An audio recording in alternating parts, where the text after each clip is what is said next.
अस्सलाम वालेकुम, क्या हाल चाल है मेरी प्यारी प्यारी बहनों। बहुत दिनों के बाद हाजिर आपकी बहन। तो इस वीडियो को आखिर तक ज़रूर देखिएगा। थोड़ी मसरूफियात की वजह से वीडियोज़ नहीं डाल सकी थी। तो आज की वीडियो है सिंघाड़ा के ऊपर। सिंघाड़ा को इंग्लिश में बोलते हैं वाटर चेस्टनट। जैसे ही सर्दियाँ शुरू होती हैं, सिंघाड़ा हर रेडी हर जगह बिकना शुरू हो जाता है। कभी हमने सोचा नहीं कि सिंघाड़ा उगता कैसे है, इसको उगाया कैसे जाता है, इसको खाने के फ़वाइद क्या हैं। बस लोग लाते हैं और खाते हैं। सिंघाड़ा सर्दियों की सौगात है और हर मेरी नानी बोलती थी मौसम का हर फल खाना चाहिए, जिससे बीमारियां दूर होती हैं। और वाकई आज मैं सोचती हूँ कि वाकई जो बड़े बोलते थे वो बात हकीकत है कि जैसे ही गर्मी का मौसम आए गर्मियों की सौगात खाओ, सर्दियों का मौसम आए सर्दियों की सौगात खाओ। आज मैं आपको सिंघाड़ा खाने के फ़वाइद बताऊंगी और आप लोग को कहूँगी कि आप लोग खुद भी खाएं और अपने बच्चों को भी इसको मंगवा के पका के ज़रूर खिलाएं। ये हम 1 किलो सिंघाड़ा 180 रुपये की लेकर आए थे। आपको जैसे ही सीज़न शुरू होता है सिंघाड़ा हर रेहड़ी पे हर जगह हर इलाके में नज़र आता है। तो हर इलाके के अपने अपने रेट होते हैं, लेकिन मैं आपको बता रही हूँ जैसे मैंने 1 किलो सिंघाड़ा 180 रुपये के ख़रीदे थे।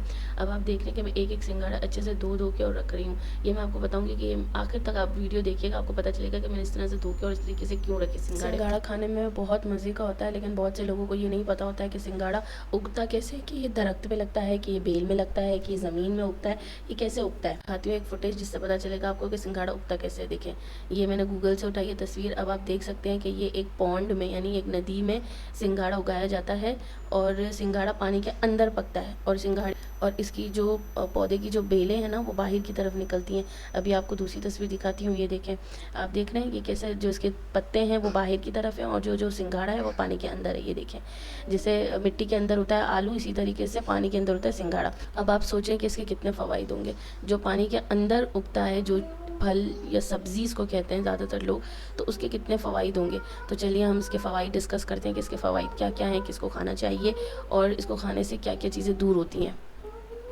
जो सबसे बड़ा फ़ायदा है ना इसका वो है ये ज़ीरो फैट और लो इन कैलोरीज़ है। जो आजकल लोगों को डाइट करनी होती है और वो सोचते हैं कि यार हम एज अ स्नैक किसको खाएं, तो मेरे हिसाब से तो ये बेस्ट चीज़ है सर्दियों में कि आप एज अ स्नैक इसको खाएं और इससे बिल्कुल भी वेट गेन नहीं होता। और आप इसको खाएंगे ना तो ये आपको फुलर दिखाएगा, यानी आपको बहुत जल्दी भूख नहीं लगेगी इसको खाने से। अब देखें आप ये कैसे साफ़ सुथरे हो गए। अच्छा, बिल्कुल सफाई करते हुए ध्यान रखने के इसके जो सींगे हैं ना, जिसके कांटे हैं वो आपको नहीं लगे। अब देखें ये मैंने पानी उबालने रख दिया।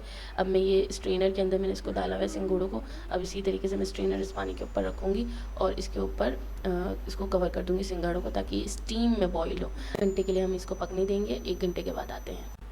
ये देखें 1 घंटे के बाद मैं आ चुकी हूँ। ये देखें कैसे स्टीम इसमें से निकली है और किस तरीके से ये पक चुके हैं। जल्दी जल्दी इसका दूसरा फ़वाइद भी डिस्कस। ये एक तरीका का एंटीऑक्सीडेंट है जो heart disease patient, diabetic patient, blood pressure और यूरिनरी इन्फेक्शन पेशेंट्स के लिए बहुत फ़ायदेमंद है।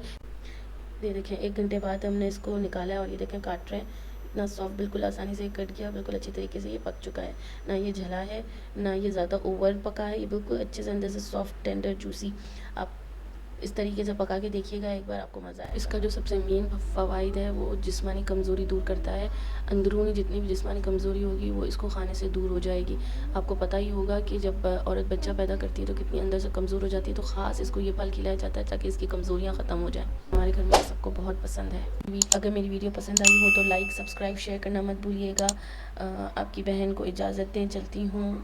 इंशाल्लाह वीडियोस कोशिश करती हूँ डालती रहूँ, लेकिन बीच में गैप आ जाता है। तो आप लोग ये देखिए मेरे हाथ ज़रा भी कहीं से भी काले नहीं हुए। जो धोने का मकसद था वो यही था कि जब आप उसको खाने बैठेंगे ना तो ना आपका हाथ ना आपका बर्तन कुछ भी ख़राब नहीं होगा। इंशाल्लाह सर्दियों के हवाले से और भी बहुत सारी वीडियोस आएंगी। तो मेरे चैनल को सब्सक्राइब नहीं किया, सब्सक्राइब कर लें, नोटिफिकेशन बेल को ऑन कर लें। अल्लाह हाफ़िज़, बाय बाय। अपना बहुत ख्याल रखिएगा। अल्लाह हाफ़िज़।